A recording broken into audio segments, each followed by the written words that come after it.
Before we begin today's story, don't forget to leave a like and comment your thoughts. Your feedback helps us bring more exciting stories from the Old West. Share it with your friends who also love a good tale. Sick obese noblewoman. Lonely lumberjack buys mysterious $2 sack, then marries her.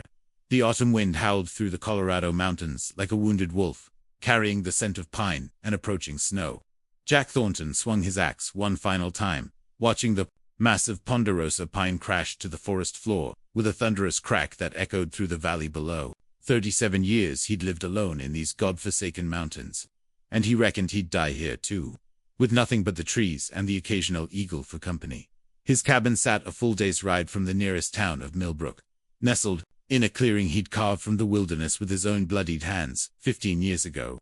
Back then, he'd been a younger man of 22, fleeing something worse than death itself. The townsfolk had long since stopped wondering about the broad-shouldered lumberjack who came down twice a year for supplies. They knew better than to ask questions about the jagged scar that ran from his left temple to his jaw, or why a man who could read and cipher better than the schoolmaster chose to live like a hermit in the unforgiving mountains. The scar had come 3 years into his exile, a gift from a grizzly bear that hadn't appreciated sharing its territory. In a way, Jack had been grateful for the disfigurement. It made him less recognizable, less likely to be connected to the clean-shaven secretary who'd once worn spectacles and could quote Shakespeare as easily as scripture. That man was dead, buried beneath years of hard labor and harder memories. As Jack loaded the heavy logs onto his cart, muscles straining against the weight, his mind wandered to the dwindling supplies in his cabin: coffee, flour, salt, tobacco, ammunition. He'd need them all before the first heavy snow sealed the mountain passes until spring. The thought of another winter approached with mixed feelings. The isolation that had once saved his life now felt like a slowly tightening noose. Tomorrow, he decided with a grimace, he'd make the long journey to Millbrook. The thought filled him with the usual dread. Towns meant people, and people meant questions he didn't care to answer. They meant memories he'd rather keep buried beneath 15 years of solitude and hard labor. That night, Jack sat by his stone fireplace, whittling a piece of oak, while beans bubbled in a pot over the flames. The fire danced across the cabin walls, casting shadows that reminded him of ghosts from another life, a life of chandelier-lit ballrooms, imported cigars, and deadly secrets. His hands, once soft from handling nothing heavier than a pen, were now rough as tree bark, scarred from countless small injuries that came with his chosen trade. 15 years since he'd fled St. Louis in the dead of night. 15 years since everything changed in a spray of blood and gunpowder. The knife slipped, nicking his thumb, and he cursed softly. Even after all this time, the memories could still ambush him like bandits in the night. He sucked the blood from his thumb and returned to his whittling, forcing his mind to focus on the present. The piece of oak was taking shape, a small figure of a horse, something to pass the long winter evenings. The wind rattled the windows he'd installed last summer, and somewhere in the distance, a wolf howled, probably the same old gray he'd seen tracking deer near the creek. Jack had learned to find comfort in these sounds. They were honest, unlike the whispers and lies of civilization. The wolf killed to eat, not for sport or spite. There was honor in that simplicity. Outside, the first snowflakes of the season began to fall, earlier than usual. Jack watched them through the window, each flake catching the firelight before disappearing into the darkness. He'd need to leave at first light to beat any serious accumulation. The trail down to Millbrook was treacherous enough without snow, making it slick as a politician's promise.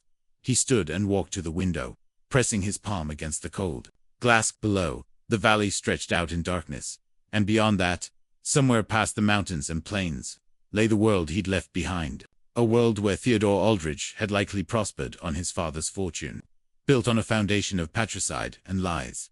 The next morning dawned crisp and clear, with frost glittering on the grass like scattered diamonds.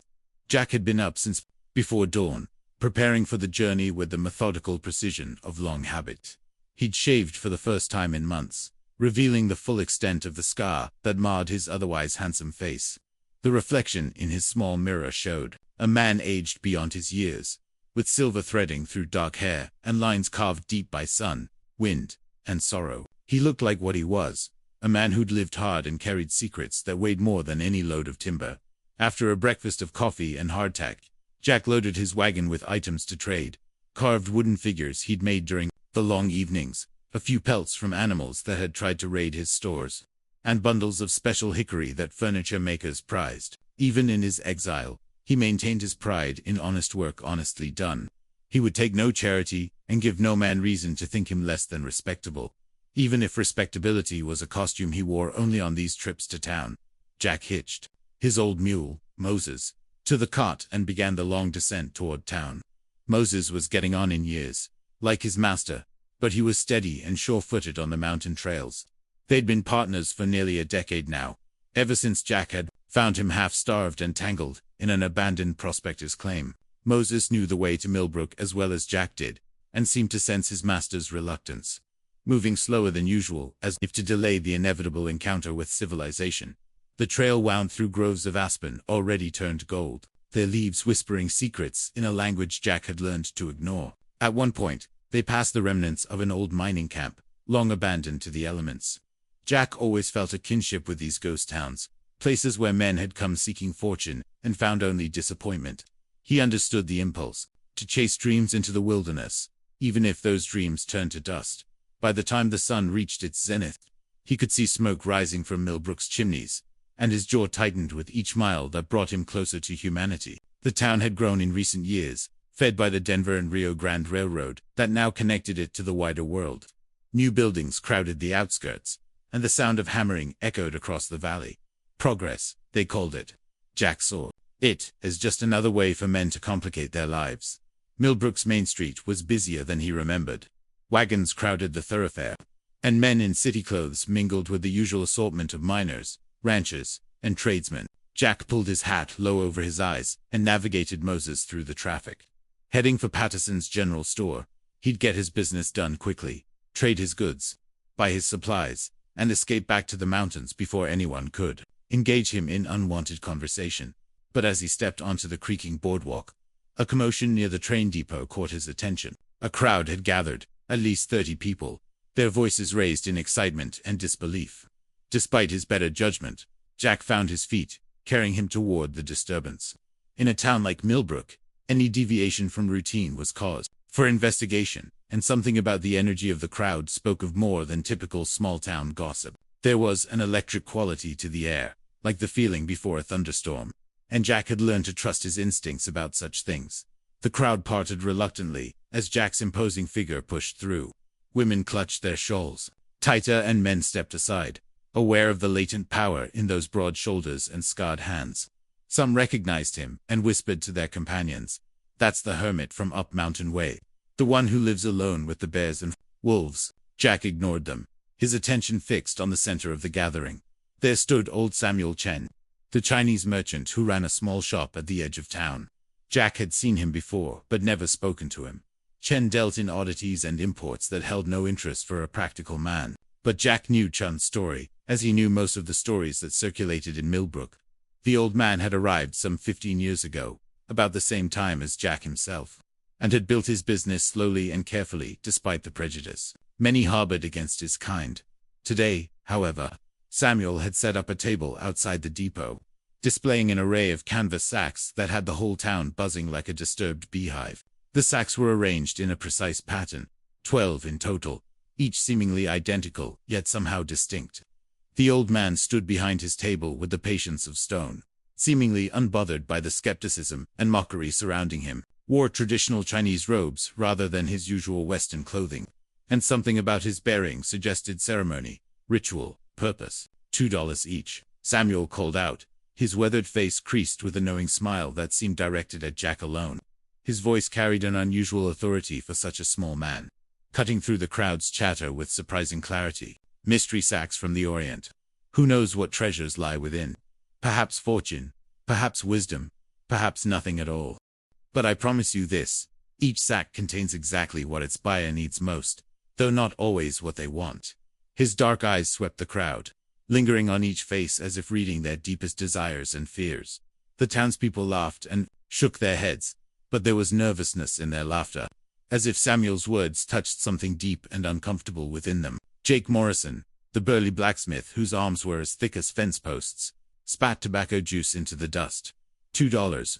That's near a week's wages for honest work.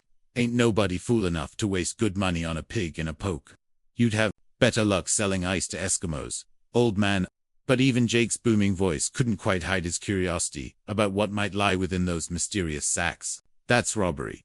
Plain and simple," added Mrs. Patterson, the banker's wife, clutching her purse tighter, as if Chen might steal it with his mysterious oriental powers. She was a thin woman who wore her righteousness like armor, never missing a chance to voice her disapproval of anything that didn't fit her narrow view of propriety. "Why, I could buy enough flour and beans to last a month with $2. Or fabric for a new dress. Certainly not some foreign nonsense, that's probably just rocks and chicken feathers." Young Tom Bradley, the doctor's son home from college back east, pushed forward with the cockiness of youth and education. "It's a confidence game, pure and simple," he announced loudly, eager to display his worldliness. "I've seen such things in Boston and New York. The Chinaman probably has a confederate in the crowd who'll buy a sack and discover some treasure, encouraging others to waste their money. It's the oldest trick in the book." But something in Samuel's dark eyes held Jack's attention, pulled at him with an almost physical force. There was depth there, ancient knowledge that reminded him of stories his grandmother used to tell about fate and destiny, about how the universe had ways of bringing people exactly what they needed, exactly when they needed it. The old merchant's gaze never wavered from Jack's face, and his smile widened as if he could read the turmoil in Jack's soul like an open book. "Sometimes," Samuel continued, his voice carrying, despite the crowd's skepticism, "the greatest treasures come in the humblest packages. Sometimes a man must risk a small fortune to gain a greater one. And sometimes," his eyes locked with Jack's with an intensity that made the hair on the back of Jack's neck stand up, "sometimes the past reaches out to offer redemption to those brave enough to grasp it. 15 years is a long time to carry a burden alone, wouldn't you say? 15 years of hiding from a truth that was never yours to bear." The specific mention of 15 years hit Jack like a physical blow. His hand moved unconsciously to his scarred face, and he saw Samuel nod almost imperceptibly. How could this stranger know? Jack had been careful, so careful, never to reveal anything about his past. He'd built his isolation like a fortress, each year adding another layer of protection against discovery. Yet this old Chinese merchant looked at him as if he could see straight through those walls to the frightened young man still hiding inside. Without conscious thought, Jack's other hand moved to the leather pouch at his belt. He had the money, more than enough from selling timber to the railroad companies hungry for ties and trestles. The Denver and Rio Grande Railroad paid well for quality lumber, and Jack's wood was the best in 3 counties. But it wasn't the potential treasure that drew him forward. It was the certainty in Samuel's eyes, the feeling that this moment had been orchestrated by forces beyond his understanding. It was as if invisible threads had been pulling him to this place, this moment, this choice, and to resist would be to deny his own destiny. "I'll take one," Jack heard himself say, his voice rusty from disuse, cutting through the crowd's chatter like an axe through soft pine. The words seemed to come from somewhere deep inside, bypassing his usual caution. Entirely, they emerged with a certainty that surprised even him, as if his soul had made the decision long before his mind caught up. The silence that followed was absolute, broken only by the distant whistle of a train approaching from the east. Jack Thornton, the hermit lumberjack who barely spoke 10 words on his infrequent town visits, had just volunteered to waste $2 on mysterious foreign nonsense. Whispers rippled through the gathered townsfolk like wind through wheat. Women leaned close to share their shock, and men shook their heads at the foolishness of it all. But beneath the surprise was something else, a kind of awe that the town's most notorious recluse had been moved to such uncharacteristic action. "Well, I'll be hornswoggled," Jake Morrison muttered, his jaw hanging open like a landed fish. "Never thought I'd see the day Jack Thornton threw away good money on hope and hokum." But there was no mockery in his voice, only genuine astonishment, and perhaps a touch of envy at Jack's courage to take such a chance. Some of the other men nodded, as if Jack's participation had somehow legitimized the whole affair. Samuel's smile transformed his entire face, years seeming to fall away as he gestured to the dozen sacks arranged on his table with a flourish worthy of a stage magician. "Choose wisely, Mr. Thornton. Let your heart guide your hand. The mind sees only the surface, but the heart recognizes truth. Sometimes what we seek finds us when we least expect it, and what we run from circles back to claim us. The wheel of fortune turns for all men, whether they will it or no. But for you, I think, the wheel has come full circle at last." Jack moved forward, as if in a dream, aware of the crowd pressing closer, of the whispers and speculations swirling around him. His calloused hand hovered over the sacks, each identical in appearance. Rough canvas the color of dusty earth, tied with hemp rope, about the size of a man's head. Yet, as his fingers passed over them, one seemed to pulse with warmth, as if it contained a living thing. Third from the left, slightly smaller than its neighbors. It called to him with a pull he couldn't explain or resist. As Jack's hand settled on the sack, he felt a strange shock run up his arm, like the sensation before lightning strikes. The crowd seemed to fade away, and for a moment, he could have sworn he heard a voice, Charles Aldridge's voice, as clear as if the man stood beside him. "Truth will out, my boy. Truth will out."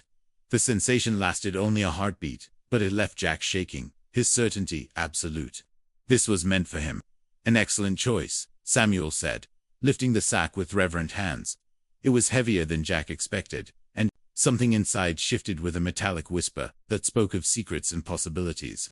"This one has waited long for its proper owner. 15 years, to be precise, carried over mountains and across deserts, kept safe through flood and fire, waiting for this moment.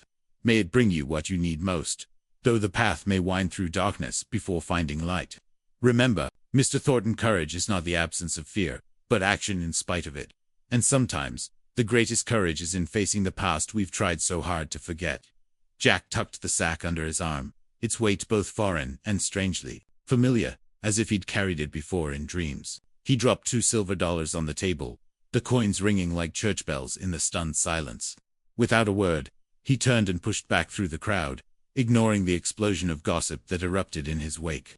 His original errands forgotten, he headed straight for Moses and the cart, suddenly desperate to be away from prying eyes and wagging tongues. "Did you see that?" Mrs. Patterson's voice carried on the wind, shrill with indignation and curiosity. $2. For nothing but promises and pretty words. Mark my words, that hermit's finally gone soft in the head. All that time alone in them mountains ain't natural. I've always said so.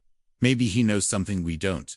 Another voice countered. Sarah McKay, the schoolteacher, who'd always been more open-minded than most. "Mr. Chen's been in this town near as long as Mr. Thornton. Maybe there's history there we don't know about." But Jack heard none of it, or chose not to.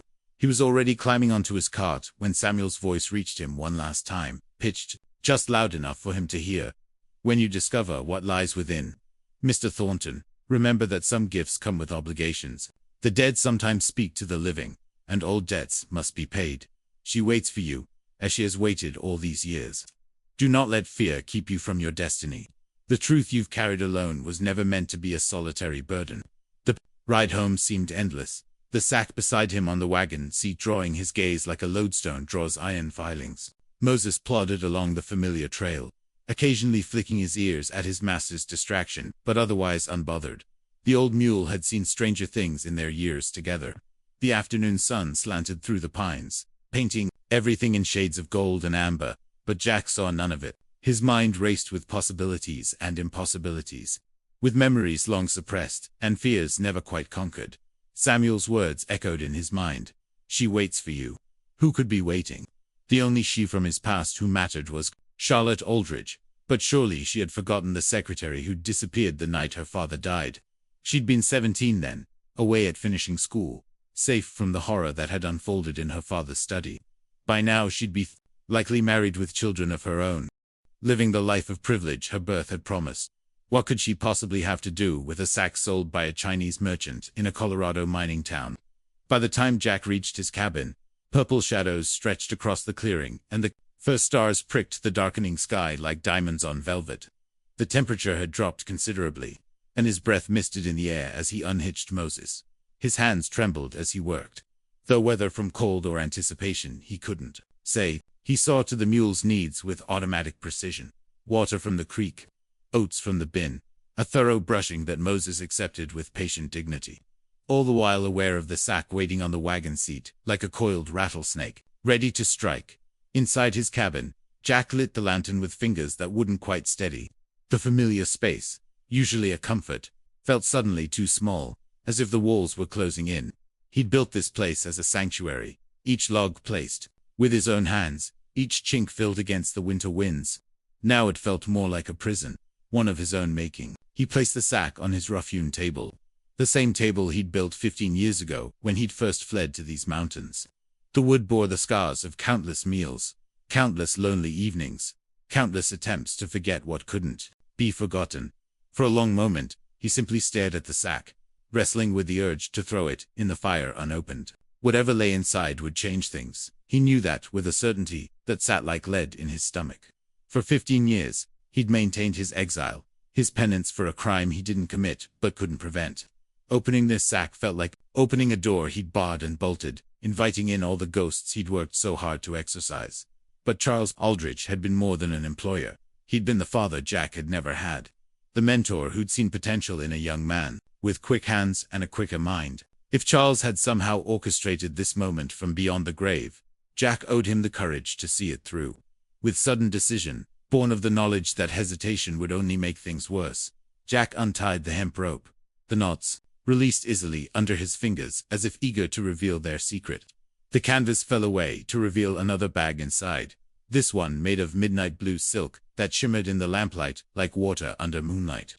Jack had never seen such fine fabric, not even in his old life in St. Louis, when he'd moved among the wealthy and powerful. The silk was embroidered with tiny silver stars that seemed to move in the flickering light, creating the illusion of a night sky captured in fabric. He lifted the silk bag, surprised by its weight. Definitely metal, but not coins. The shapes were wrong, too irregular and varied. His heart began to pound as he loosened the silk drawstring, each movement deliberate and careful, as if he were defusing a bomb. Whatever lay inside had been placed there with purpose, wrapped in luxury that spoke of value beyond mere money. Jack poured the contents onto his table, and his breath caught like a fist in his throat.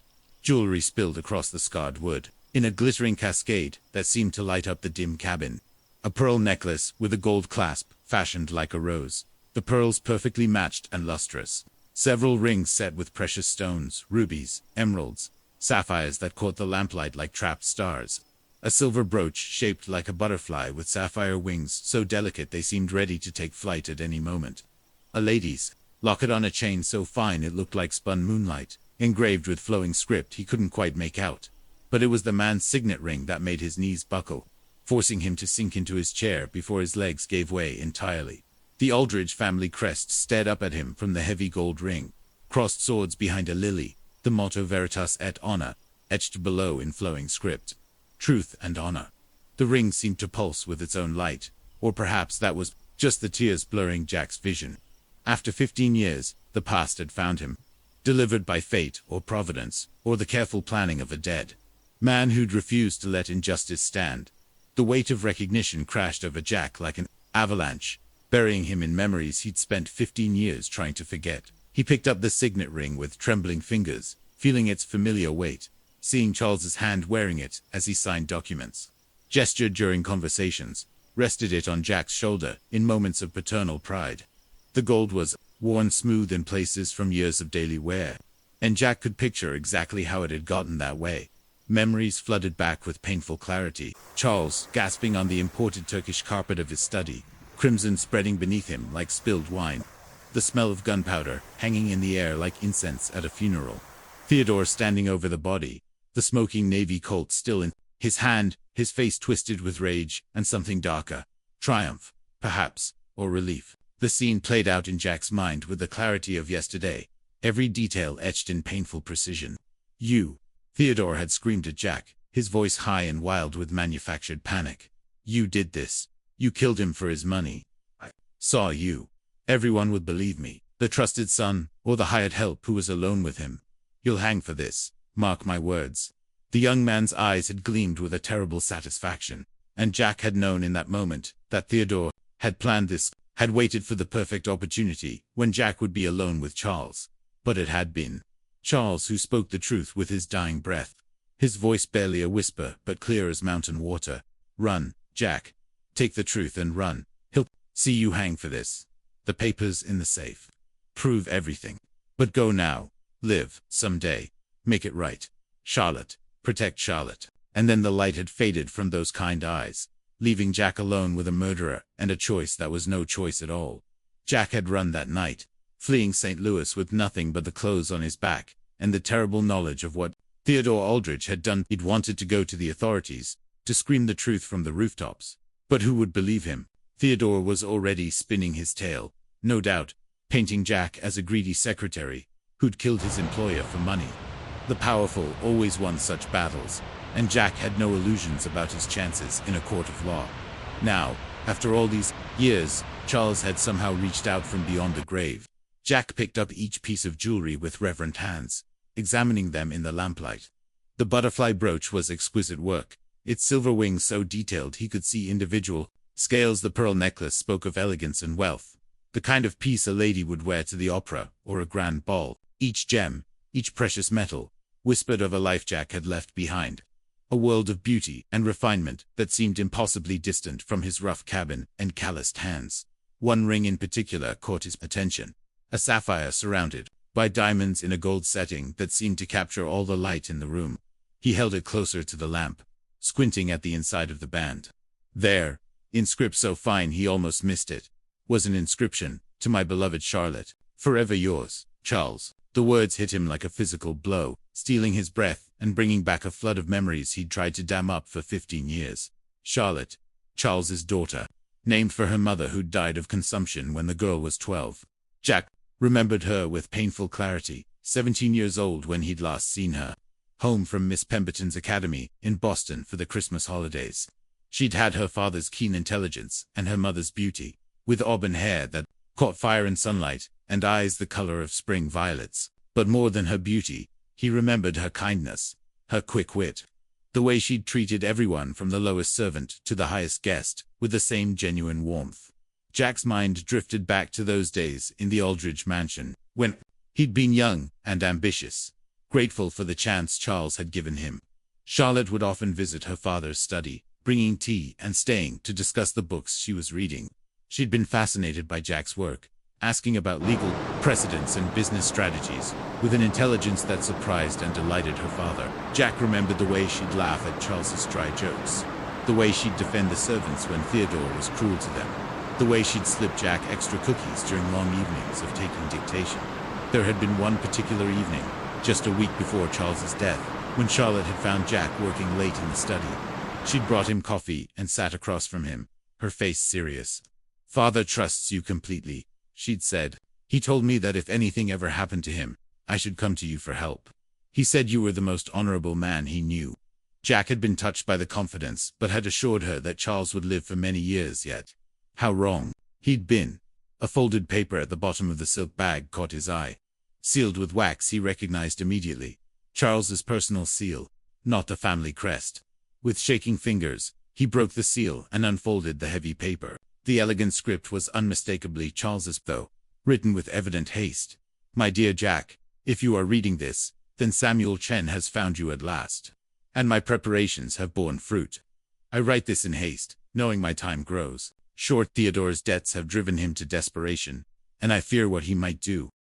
I have taken precautions, hidden evidence of his crimes where he will never think to look, with people he would never notice.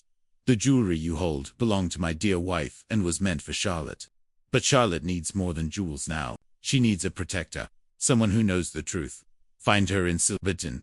She bears a burden I could not have foreseen, one that has isolated her as surely as false accusation has isolated you. Theodore controls her inheritance and has made her life a misery. She is prisoner to more than just his greed. She is prisoner to her own body, transformed by grief and the poison of her brother's cruelty. Only together can you both find redemption. The evidence you need to clear your name and reclaim what was stolen waits with Chen. But first, find Charlotte. Time grows short. Theodore's reach grows long, and his hatred has festered like a wound. Trust Chen. He owes me a debt and will help you. Remember, courage is found not in the absence of fear, but in acting despite it. You are like a son to me, Jack. Now be a brother to my daughter. Charles Aldridge. Jack read the letter 3 times, his hands shaking more with each reading. Charlotte in Silverton, only 2 days' ride from here. Charlotte in some kind of trouble, needing help. And Chen had evidence that could clear Jack's name. After 15 years of running, of hiding, of living with the weight of injustice, suddenly there was hope. But with hope came fear. Fear of disappointment. Fear of failure. Fear of what he might find when he reached Silverton.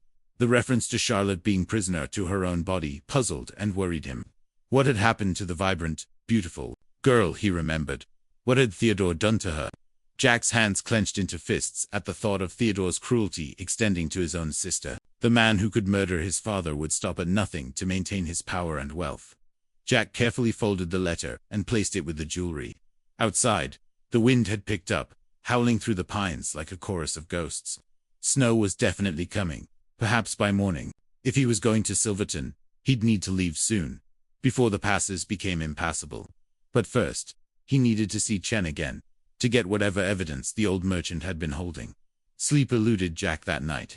He lay on his narrow bed staring at the ceiling, his mind racing with plans and possibilities. By dawn, he'd made his decision. He would return to Millbrook, confront Chen, get the evidence, and then ride to Silverton. Whatever he found there, whatever had become of Charlotte, he owed it to Charles to try to help her. And perhaps, in helping her, he might find his own redemption. The morning brought heavy clouds and the smell of snow. Jack packed quickly but carefully his rifle, ammunition, what money he had saved, and the jewelry wrapped securely in the silk bag. He also packed his best clothes. What passed for them, anyway? A clean shirt, decent pants, a coat without patches. If he was going to face Charlotte Aldridge after all these years, he wanted to look like a man, not a wild hermit from the mountains. Moses seemed to sense his master's urgency and made good time on the trail, despite the threatening weather. By noon, they were back in Millbrook, where Jack headed straight for Chen's shop. The streets were quieter today, people hurrying about their business, with wary eyes on the darkening sky. Jack tied Moses to the hitching post and pushed through the shop door, setting the bells. CHIMING. Samuel Chen emerged immediately, as if he'd been waiting. His face showed no surprise, only satisfaction. "Mr. Thornton, you have read the letter, I see. Come, we have much to discuss and little time. Theodore Aldridge has men searching for you. Word of yesterday's purchase has already spread, and there are those who remember a young secretary who disappeared 15 years ago." Jack followed Chen through a curtained doorway into a back room filled with crates and boxes. The old man moved to a seemingly ordinary tea chest and manipulated a hidden catch. A false bottom opened, revealing a leather portfolio thick with documents.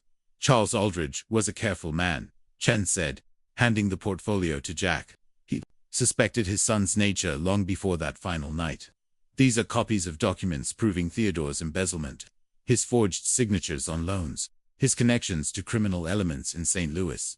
And this," he produced a sealed envelope. "This is Theodore's drunken confession, written in his own hand, boasting of his plans to kill his father." Jack's hands trembled as he examined the documents. Here was everything he'd need to clear his name, to see justice done. But Chen wasn't finished. "There is more you must know about Miss Charlotte.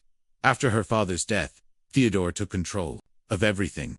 He told the world she'd had a nervous breakdown, kept her isolated. The grief, the isolation, the drugs her brother's tame doctor prescribed, they changed her.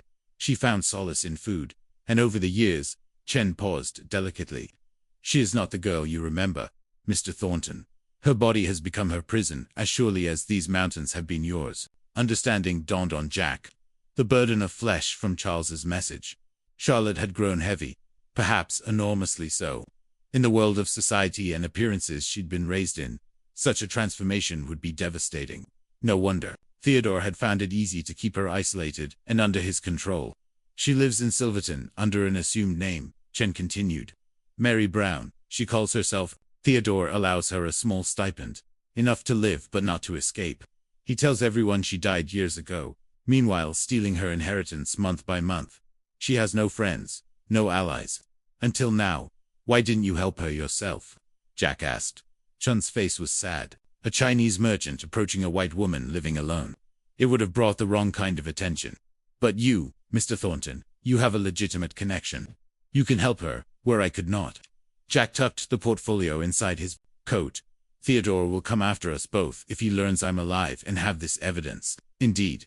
Which is why you must be swift. Get Miss Charlotte, take her somewhere safe. Then use these documents to clear your name and reclaim what is rightfully hers." Chen moved to another box and produced a bag heavy with coins. "Charles left funds for this purpose. Use them wisely."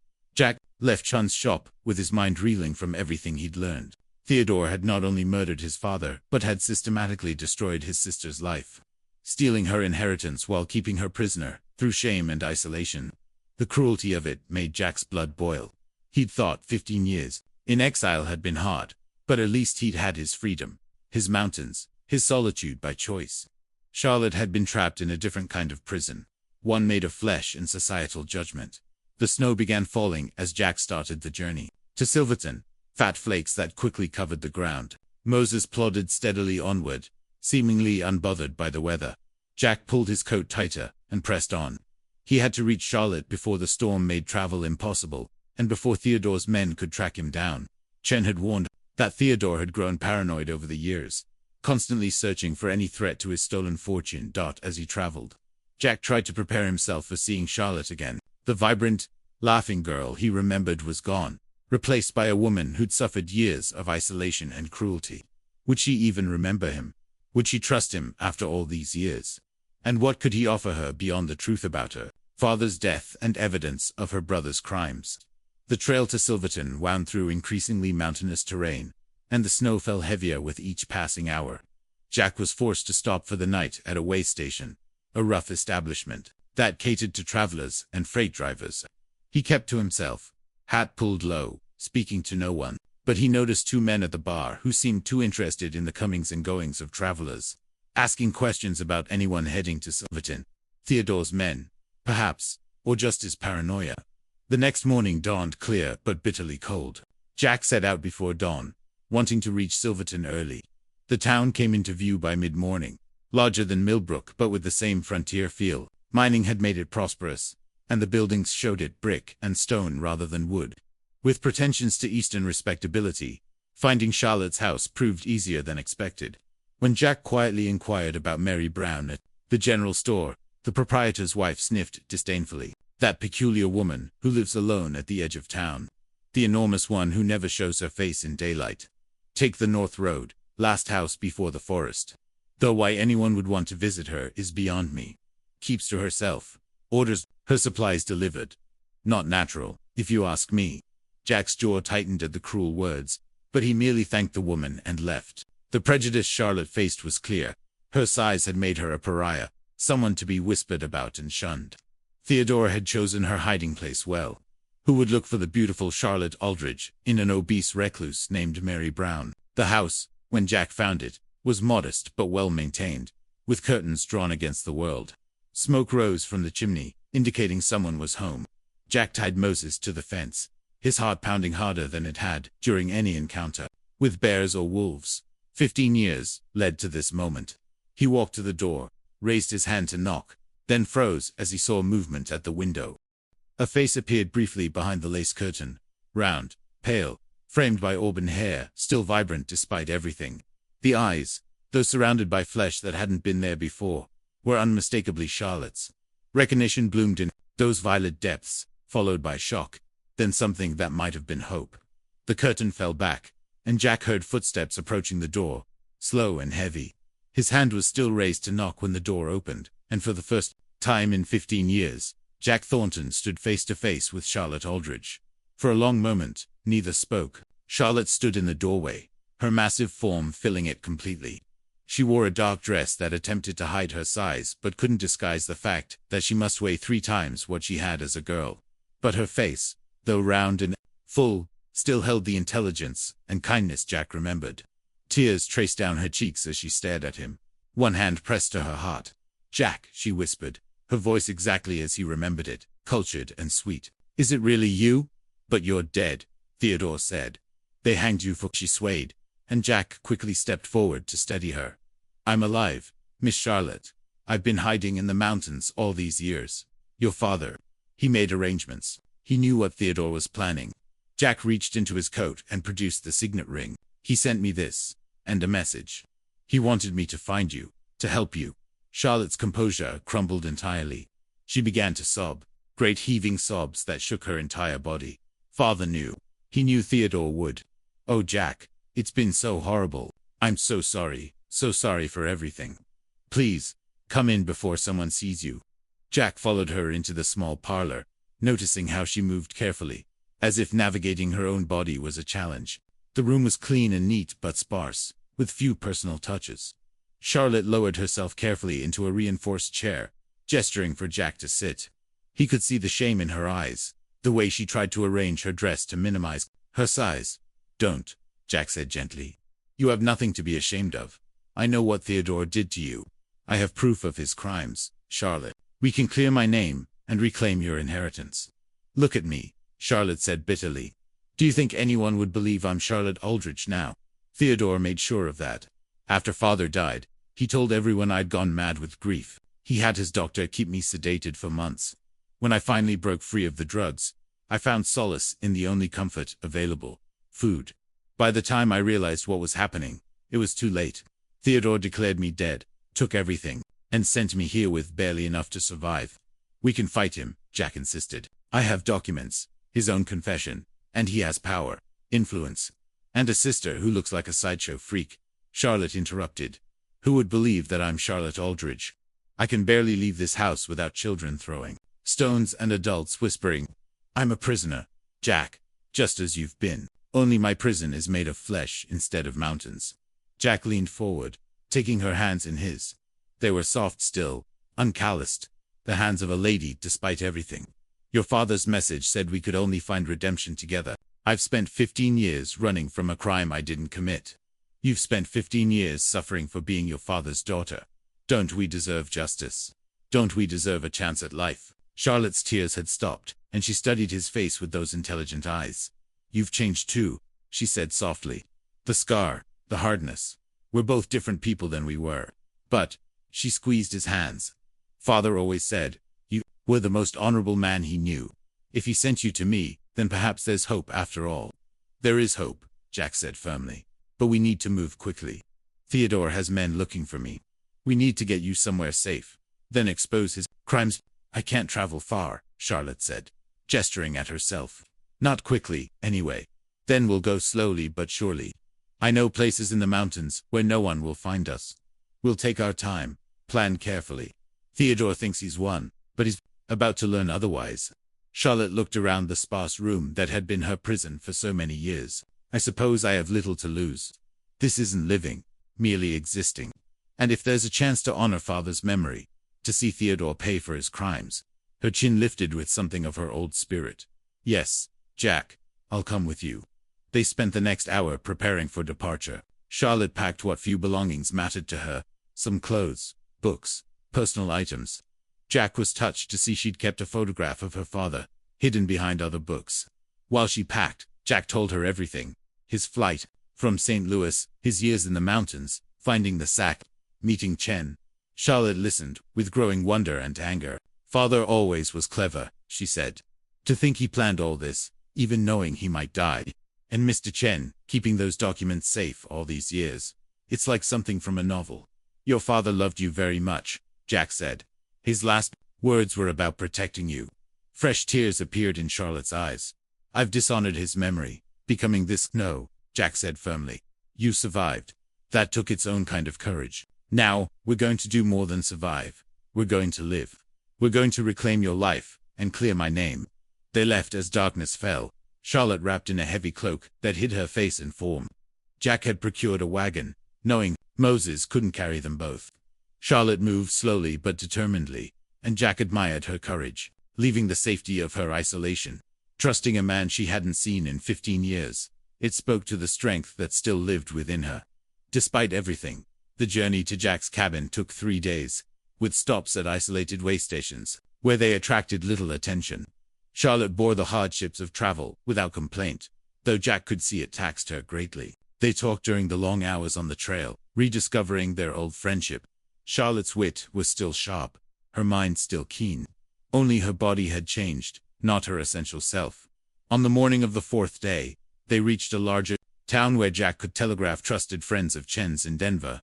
The message was simple: package delivered safely, ready to proceed with transaction. It would alert Chun's network that they were safe and ready to move against Theodore.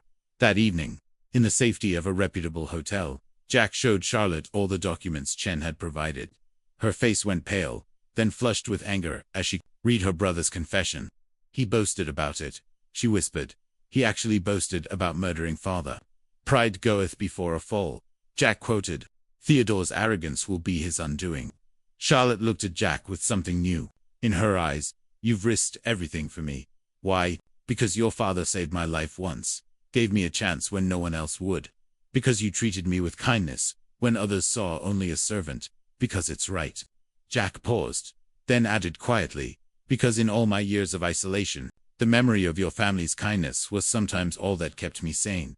Charlotte reached out and took his hand. We'll see this through together. For father, for justice, for ourselves. Theodore took 15 years from both of us. He won't take any more. As they sat there, two damaged souls planning their redemption, snow began to fall outside. But inside, for the first time in 15 years, both Jack and Charlotte felt the warmth of hope. The path ahead would be dangerous, but they would walk it together. Charles Aldridge's plan, patient and perfect, had finally borne fruit. His daughter and the man he'd loved like a son would find justice at last. The burden of truth and the burden of flesh had found each other, and in that finding, discovered they were burdens no longer. They were simply stepping stones on the path to a new life, one where Jack Thornton and Charlotte Aldridge could finally live free of the shadows that had haunted them so long. Tomorrow would bring challenges, but tonight, they had each other, and that was enough.